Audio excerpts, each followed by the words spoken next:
देखिए, मैं तो प्रधानमंत्री जी से यही कहना चाहूंगा, ये जितने भी कर्मचारी हैं ये सिर्फ राजनीति का शिकार हैं। सर आप एक बात बताइए, जब ओरिजिनल फाइल नहीं मिलेगी कर्मचारी को तो परमानेंट किसको करेंगे? नमस्कार, आप देख रहे हैं जेएनएन न्यूज में राजेश्वर चौहान ईडीएमसी पटपड़गंज ऑफिस पर हूं। और यहाँ क्यों हूं? बंगाल में चुनाव हुए, 5 राज्यों में हुए, 7 में 3 में बीजेपी जीत गई। अब आप कहेंगे कि चुनावों का इस ऑफिस से क्या लेना देना है? बहुत बड़ा लेना है, क्योंकि जब राजनीति किसी डिपार्टमेंट पे हावी हो जाए ना तो कर्मचारियों के हित कहीं ना कहीं दूर हो जाते हैं, यकीन मानिए। यह है, आप देख रहे हैं। क्योंकि अगर हम निगम की बात करें तो खासकर एमसीडी, तो इसे कौन चला रहा है? इसे यहाँ बैठे अधिकारी। गलतफहमी है आपकी। उनके हाथ में चैन बंधी हुई है, जंजीर, वो कुछ नहीं कर सकते खुद, जब तक कि बॉस ऑर्डर ना दे। बॉस कौन है? सबको पता है, निगम के बड़े बड़े जो जीत के आते हैं ना निगम पार्षद, वही बॉस है। तो जब तक वो नहीं चाहेंगे इनके हित नहीं सुधर सकते। और शायद उसी का एक ये जो देख रहे हैं ना, ये इनकी देखिए एज, मैं इसको इसलिए दिखाना चाहता हूँ आपको। ये शायद आज तारीख कितनी हो गई है? 6, 7, 8 है शायद, जो भी है। उसके 20-22 दिन बाद ये रिटायर हो जाएंगे। और एमसीडी इनके लिए पता है क्या कहेगा? Who are you? हम आपको नहीं जानते। उस कर्मचारी को जिसने सालों सेवा की, आपकी जो रोड है ना उनको चमकाया, और जब बात उसके फ्यूचर की आई तो वो अंधकार में धकेल दिया गया। और उसके जिम्मेवार ये नहीं है, कहीं ना कहीं ऊपर बैठे अधिकारी। और फिर बात वहीं आ जाती है, मैं दुश्मनी नहीं है मेरी उनसे, बहुत अच्छे अधिकारी भी हैं।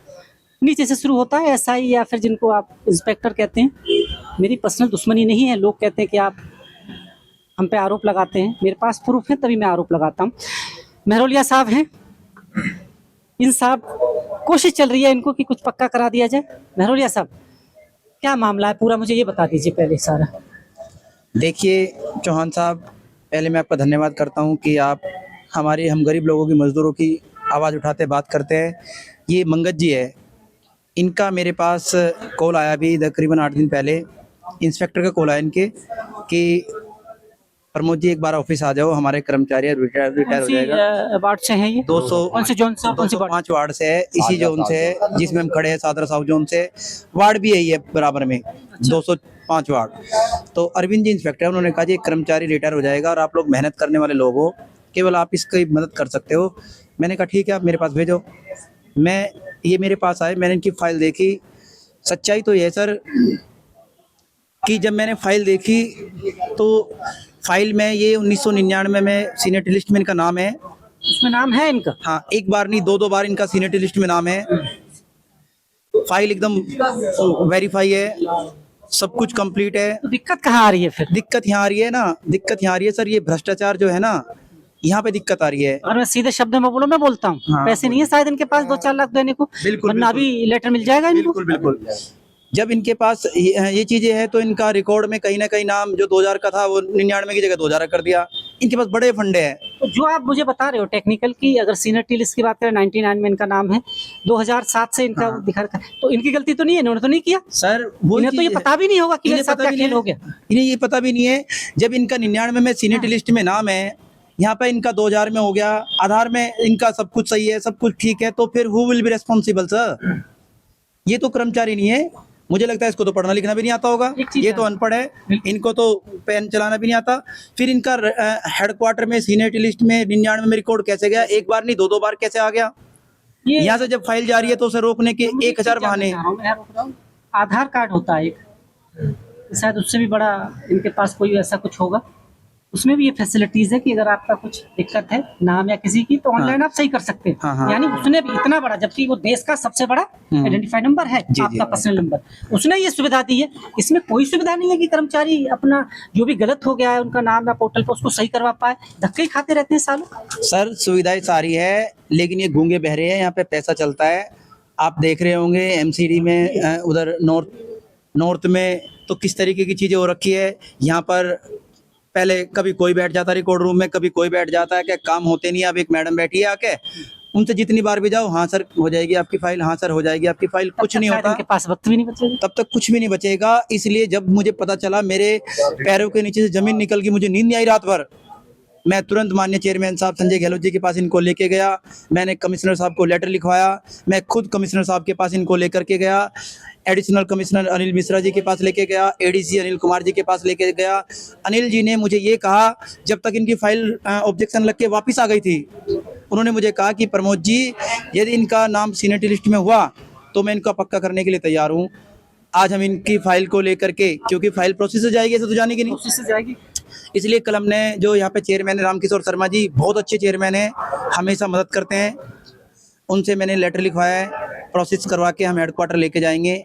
और अनिल जी के पास मैं डायरेक्ट जाऊंगा, फाइल को डाक में लेके जाएंगे, बाय हैंड लेके जाएंगे, क्योंकि यदि डाक में गई तो 1 महीने से ही घूम जाएगी, टाइम नहीं है। क्योंकि हमारे यहाँ लोग अधिकारी ये भी कहते हैं कि जी आप डाक से फाइल लेके आओ, वो डाक से फाइल ना सर 6-6 महीने घूम जाते हैं, कोई काम करने वाले नहीं, बिल्कुल अंधे है। एक दिन जिस जोन में हम खड़े हैं, यही जोन में, यहाँ एसएस का रूम है, मैं एक कर्मचारी को लेकर के आया, मैंने कहा सर ये कर्मचारी है, इसका ना डेट ऑफ बर्थ गलत है, इसका सही कर दीजिए।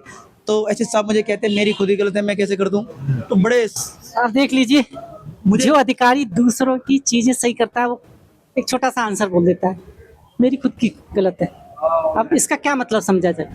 मैं बता देता हूँ ना, मेरे पास आती है ये भाषा, उसका मतलब है कि टेबल के नीचे से हाथ डालिए, कुछ नोट निकालिए, मुझे दीजिए, मैं अपनी भी सही कर लूंगा, इन लोगों की भी। सीधा है, मुझे इधर उधर की बातें नहीं आती जी। हम लोग जो रिकॉर्ड की मैंने बात की सर, रिकॉर्ड में हम मैडम के पास जाते हैं तो मैडम कहती है कि सर इंस्पेक्टर करेगा। इंस्पेक्टर के पास जाते हैं पर्टिकुलर वार्ड के, वो कहता है मेरी ड्यूटी नहीं लगी अभी। जब ड्यूटी लग जाती है तो वो कहता है कि नहीं इनका बाद में करूँगा, पहले जिनका कमीशन आया वो उनका करूँगा। समझ रहे हैं ना मैं क्या कहना चाह रहा हूँ? तो मैं एक वो बार सारी इससे चीज़ें बात हैं। करना चाह रहा हूँ, आप मुझे थोड़ा इधर आइए। कितने साल हो गए आपको काम करते हुए? मेरे को ये 2000 से लगा लो, अब कितने साल हो गए, 26 साल हो गए सर। कई बार आपका नाम आया है लिस्ट में, आया जी, और जब बात परमानेंट की आई जब सबने नहीं हो हाथ पाई। कर जिम्मेवार किसे मानते हैं सब चीजों के लिए? देखो, जब पता नहीं, मैं तो अनपढ़ हूँ, मुझे तो पता नहीं। शासन हो गया ना, प्रशासन के परेशान है।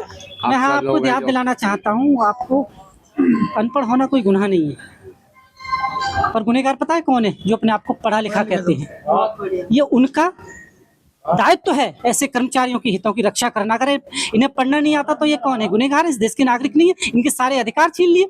संविधान जिन्होंने लिखा उन्होंने भी जो पढ़े लिखे नहीं है उनके लिए बहुत सारे अधिकार दिए। आपको कुछ विशेष दर्जा दे दिया, आपको कुछ डिग्रियां मिल गई, तो आप इन्हों के हितों की रक्षा नहीं करेंगे? शायद इस चेयरों पे, इन कुर्सियों पे आपको इसीलिए बिठाया गया था कि ऐसा कोई अनपढ़ कर्मचारी आए तो उससे बिठाकर बकायदा उसकी जो कमियां हैं उसको दूर करके उसे उस मुकाम तक पहुंचाइए, तो आपको दुआएं देंगे। अब क्या लग रहा है आपको? कोशिश चल रही है आपके लिए, बहुत सारे लोग कोशिश कर रहे हैं, खूब चल रहा है। कुछ हो जाएगा। वैसे कई बार मैंने संदीप कपूर जी डैम्स के चेयरमैन का इंटरव्यू किया, उन्होंने ऐसा कहा है मुझे, और मैं पर्सनल भी आपके लिए बात करूंगा। उन्होंने मुझसे कहा कि कभी भी ऐसा कोई केस हो तो आप मुझे जरूर बताइए। न्यूनों के पास मैं गया था, उन्होंने डीसी साहब को रिमार्क किया उन्होंने? करा है, रिपोर्ट मांगी है। और फिर प्रमोद जी के पास भी गया था, तो उन्होंने रिप्लाई आ गया वहाँ से, इंस्पेक्टर साहब ने लिख दिया जो लिखना था, ठीक है ना। कुछ अब उम्मीद वो लग रही है अभी कि कुछ बेहतर हो जाएगा? देखो, भगवान के भरोसे होगा, इनको चिंता ना आदमी करें का- आप। इस देश में अगर भ्रष्ट अफसर हैं तो यकीन मानिए कि अच्छे अधिकारी भी हैं, और शायद अगर कोई भी डिपार्टमेंट चल रहा है ना तो भ्रष्टों की वजह से नहीं, वो अच्छे जो अधिकारी हैं ना, जो इन सबसे जोखिम लेके अपना काम कर रहे हैं, उनकी वजह से ये सारा सिस्टम चल रहा है। मैं आपको एक चीज़ बताना चाहता हूँ, लोग हमेशा प्रधानमंत्री को कटहरे में खड़ा करते हैं, पर यकीन मानिए मैं इन सब चीज़ों से थोड़ा इसलिए अलग हूँ। मैं भी क्रिटिसाइज करता हूँ। प्रधानमंत्री को ये पता होगा ये क्या नाम है इनका, ये कहाँ काम करते हैं? नहीं पता होगा। कौन बताएगा?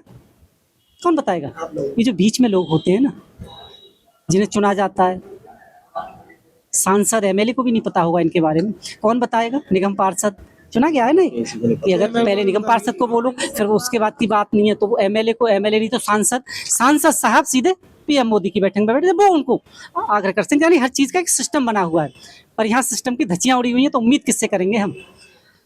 चिंता ना करें आप, इतने अच्छे अच्छे लोग आपके लिए काम कर रहे हैं। महरोलिया साहब बहुत अच्छा काम कर रहे हैं और निस्वार्थ काम करते हैं ये, और शायद इसीलिए मैं यहाँ पर हूँ। ये निस्वार्थ काम करते हैं, जो निस्वार्थ काम नहीं करता मैं उनसे थोड़ा दूर रहता हूँ।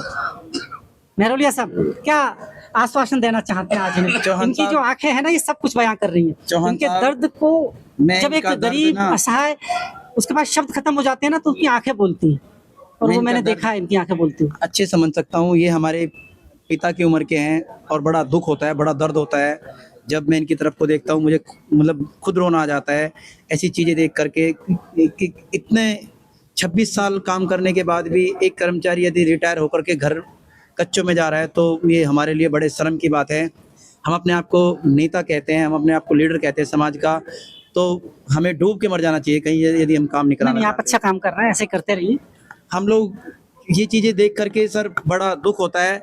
सच्चाई तो ये है कि लेकिन जिस दिन ये लोग जो अपने आप को यहाँ पे निगम ने दरोगा इंस्पेक्टर बना के बिठा रखे हैं, ये कोई काम नहीं कर रहे हैं। ये केवल और केवल यदि काम कर रहे हैं या तो भ्रष्ट अधिकारियों के लिए काम कर रहे हैं और या जो ऊपर जो लीडर बैठे हैं इस तरीके के जो गलत है उनके लिए काम कर रहे हैं। क्योंकि इनका नाम ठीक करना किसकी जिम्मेदारी थी? इनकी डेट ऑफ बर्थ ठीक करनी किसकी जिम्मेदारी थी? इनकी डिटेल ठीक करनी किसकी जिम्मेदारी थी? सर अधिकारी की थी, दरोगा इंस्पेक्टर की थी। कोई दूसरे वार्ड का थोड़ी आएगा, कोई बड़ा अधिकारी थोड़ी आएगा। अगर मेरा कर्मचारी है तो मेरी जिम्मेदारी है सर। मैं राजनीति क्या ये समाज सेवा मैं छोड़ने के लिए तैयार हूं सर। यदि एक भी कर्मचारी का किसी वार्ड में, दिल्ली के किसी वार्ड में एक कर्मचारी की डिटेल सही निकल जा, 100% ही गलत है सर। वो किसने गलत करी है और वो गलत क्यों हुई है? वो जानबूझ करके पैसा कमाने का एक तरीका जरिया बना लिया है। कुछ तो लो और सही करो इनकी सारी चीजें। सब कुछ होता है। वो कहते हैं ला कुछ लेके आया क्या? कल जब रिपोर्ट की बात आई, इनकी रिपोर्ट के लिए हम भागे फिर रहे हैं, कोई भी काम करने को तैयार नहीं है। फिर माननीय चेयरमैन साहब के पास जाना पड़ा, 10 जगह जाना पड़ा, वहाँ से मैंने अधिकारियों को बुलवाया, तब जाके कहीं बेहतर हुआ। वरना सब नहीं उम्मीद जगी है, थोड़ी सी उम्मीद जगी, वरना सब नहीं कहते हम तो भाई सब कुछ कर ही नहीं सकते। इवन फाइल देने को तैयार नहीं इनकी, जो ओरिजिनल फाइल है। जब ये क्या प्रोसेस है ये बताइए, फाइल मिल जाएगी? अब फाइल मिलने की हमें उम्मीद है, फाइल मिल जाएगी। हमने बोल दिया हम फाइल नहीं मिले तो हमें बताइए, मैं हूँ साथ में इसका, क्योंकि अगर किसी का भविष्य सुधारने की बात है तो मैं बिल्कुल साथ हूँ। सर आप एक बात बताइए, जब ओरिजिनल फाइल नहीं मिलेगी कर्मचारी को तो परमानेंट किसको करेंगे? कह रहे फाइल हम दे नहीं सकते और आप परमानेंट हो जाओ, तो कैसे हो जाएगा परमानेंट? आप फाइल ना भेजोगे, ऐसा बोल रहे हैं अधिकारी ऐसे बोले, ना फाइल हम देंगे ना फाइल यहाँ से जाएगी, तो फिर परमानेंट कैसे होगा? तब हमें ऊपर तक जाना पड़ा और अब हम फाइल को बाय हैंड लेंगे। हमारी बात हो गई है और तब जाकर के संदीप कपूर जी आप देख लीजिए जहाँ इतने एक और कर्मचारी है।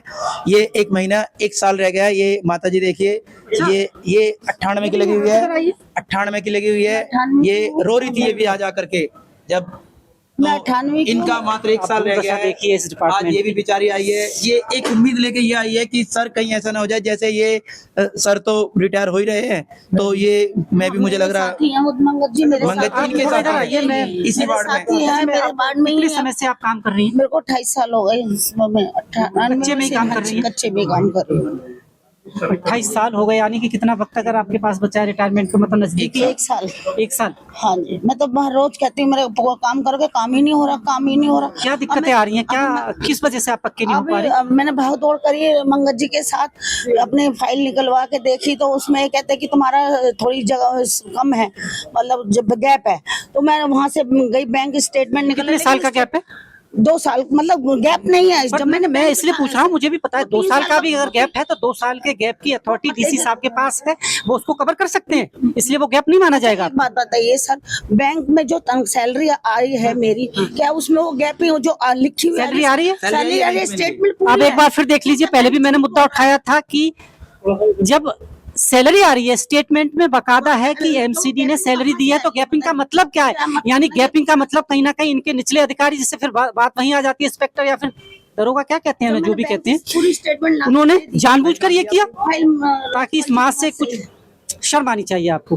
कितना कमाओगे? अपने बच्चों को कैसे सुखी रख पाओगे आप भ्रष्टाचार की कमाई से? हमारे लोग रोज बेचारे। अब वो यही कह रहे हैं कि मतलब मुझे 3 महीने हो गए भागते, कभी बैंक से लाओ, फिर मैं संदीप जी सर जी के पैसे भी मांगे किसी ने? अब मैं ये आपकी मुस्कुराहट बहुत कुछ मत कहिए। ये जो मैंने फाइल देखी है बिना चढ़ावे के, तो फाइल मैं देख नहीं पाऊंगी, ये तो आप भी समझ रहे हो। ये बोला गया? नहीं, मैं आपसे ये कह रही हूँ, मैं ये नहीं कहूंगी कि मतलब ये तो आप सभी ऊपर से लेकर नीचे तक सभी इस तरह को, मैं नहीं इस चीज को मानूंगी। नाम लेंगे हाँ, वो भी रुक जाएगा मेरा। और मेरी बात सुनिए, ये फाइल देखने आप यही समझ जाएगी कि मैं कर्मचारी हूँ, मैं फाइल कैसे देखी होगी, ये आप समझ सकते हैं इस बात को। मैं ये नहीं कहूंगी कि चढ़ावा चढ़ाने के, हाँ फाइल देखी तभी मुझे स्टेटमेंट मैंने निकालने के लिए, मैं स्टेटमेंट भी निकाल के लाई। निकालने के बाद पूरा उसमें पूरा है, पूरा मेरा सैलरी कोई गैप नहीं है। लेकिन इन्होंने ढूंढा भी है रिकॉर्ड रूम में, मैं भी बकायदा, लेकिन मुझे तो नहीं मिला। एक बात फिर मैं वहीं आ जाता हूँ। एक मिनट बताइए, हमारा जॉइंट शिफ्टिंग जो हुआ है, हमारी माँ है फाइल उधर भी तो हुई है, ये उसमें भी इसकी माँ की पीड़ा समझिए। मैं आपने इसलिए कह रहा हूँ, ऐसा है। मेरे 5 साल मैं फिर पहले वही लॉकडाउन उसी में मेरे अपने हस्बैंड वाक्या चले पे आ जाता हूँ कि उसके अगर बाद मेरा आप बेटा इनको मुझे छोड़ के चला गया। जॉब दे भी दोगे, अब मैं बिल्कुल कितना काम करेंगे ये, हो चुकी कितने हूँ, प्लस जब मैं यहाँ पे आई पैसे कमा लेंगे, कितना परिवार संजय चला साहब लेंगे से ये? मिली, उनसे चला भी पाएंगे आगे कुछ मेरा परिवारों सब- को ये? सब ये कहना पर हो नहीं जाएगा। चला पाएंगे। पर इनके गुनहगार कौन है आखिर? कौन इनके गुनहगार हैं? आप देख लीजिए, मैं ऐसी कहानियां आपके लिए लाता हूँ। एक माँ की पीड़ा को समझेंगे आप? इसने पूरी जिंदगी शायद सूरज की पहली किरण से पहले काम किया, इस उम्मीद में कि कल को कुछ बेहतर हो जाएगा, भविष्य सुधरेगा, बच्चे पढ़ेंगे लिखेंगे, और अगर वो बच्चे पढ़ लिख जाते तो अधिकारी बन जाएंगे, शायद इनको वो काम नहीं करना पड़ता। इस देश में, खासकर दिल्ली की अगर मैं बात करूं, इस देश में अगर महिलाएं सुबह घर छोड़कर अपना झाड़ू लगा रही है, तो आप ये यकीन मानिए उनकी परेशानियां हैं, उनके पास कमाने वाला कोई नहीं है, ये आपको मानना पड़ेगा। तभी एक माँ अपने बच्चों को छोटा छोटा 28 साल की सर्विस में, सोचिए इनके बच्चे छोटे छोटे रहे होंगे, शायद सोते रहे होंगे, और ये जब ये जाती होंगी ना, काम करवा तो नहीं सुनते। तब भी चौहान साहब, कैसे पहचानेंगे?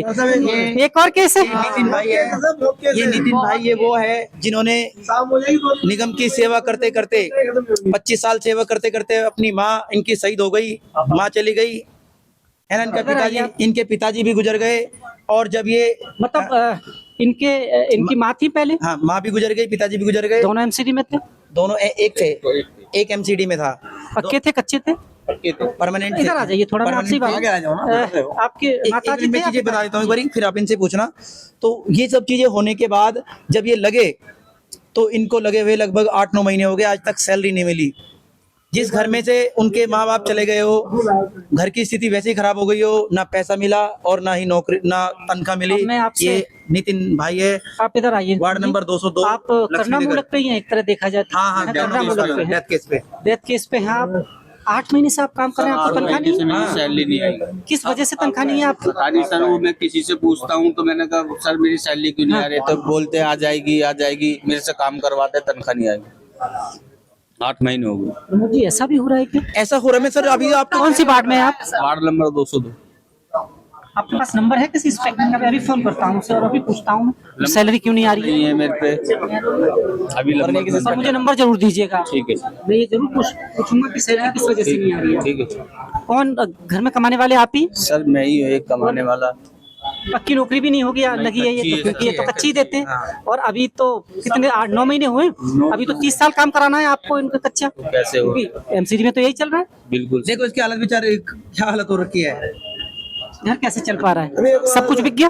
सब कुछ, इतनी परेशानी हो रही है सर, बहुत ज्यादा, कि मैं अपने भाइयों को बहुत स्कूल की फीस भी नहीं दी। कर्जा हो गया होगा इधर से उधर से। कर्जा पर मेरा एक मानना है, आप यकीन मानिए, मैं जानता हूँ कर्जा नहीं मिलता है ऐसे लोगों को। क्यों नहीं मिलता है? क्योंकि जो कर्जा देने वाले होते हैं ना, वो भी उसी को देते हैं कि ये दे पाएगा। इन्हें कर्जा भी नहीं मिलता क्योंकि उन्हें ये पता होता है कि दे ही नहीं पाएगा, मेरा पैसा डूब जाएगा। क्योंकि इंसानियत जब किसी भी राष्ट्र के रहने वाले बाशिंदों की मर जाएं, तो यही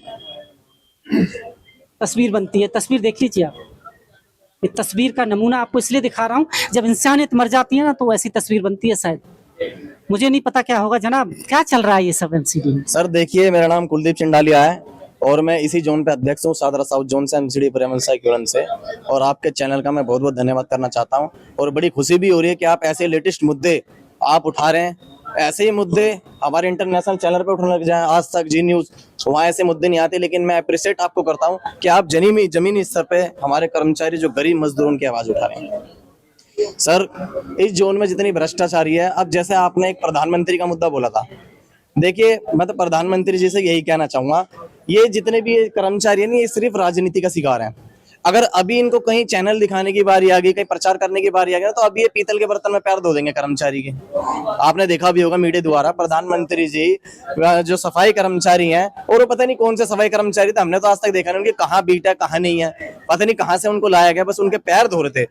मैं उन प्रधानमंत्री जी से कहना चाहूंगा, और जैसा आपने बताया कि उनके पास खबर विधायक से, सांसद से और जब उनके पास पहुंचती है, मैं नहीं मानता सर। देखो मोदी जी प्रधानमंत्री हैं, मैं मानता हूं एक एक खबर उनके नोटिस में होगी, एक एक खबर।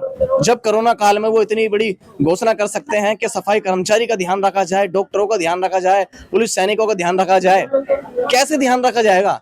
ध्यान सर प्रधानमंत्री जी ऐसे नहीं रखा जाएगा, ध्यान ऐसे रखा जाएगा जैसे इनके जो लाभांश हैं, अगर आपको इनका ध्यान ही रखना है तो इनको 16,000 से उठा के 40,000 रुपए लगा दीजिए, 50,000 रुपए दे दीजिए। सेम काम सेम वेतन दे दीजिए। भाई समान काम वेतन, जैसा आपने 240 हाजिरी को जो मुद्दा उठाया था, कोर कमेटी वालों ने भी बताया था, ये आज से नहीं, सुप्रीम कोर्ट से भी पास हुआ पड़ा है, पर यहाँ कर्मचारी को कोई सुनता ही नहीं है।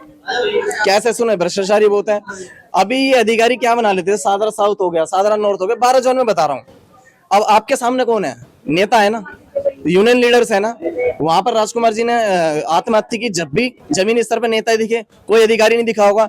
ये क्या करते हैं, सीट पे बैठ के ये पहली एक रणनीति बना लेते हैं, चाहे कमिश्नर साहब हो, चाहे डिप्टी कमिश्नर हो, चाहे एसी साहब हो, कि किसी नेता के हाथ फाइल नहीं लगनी चाहिए।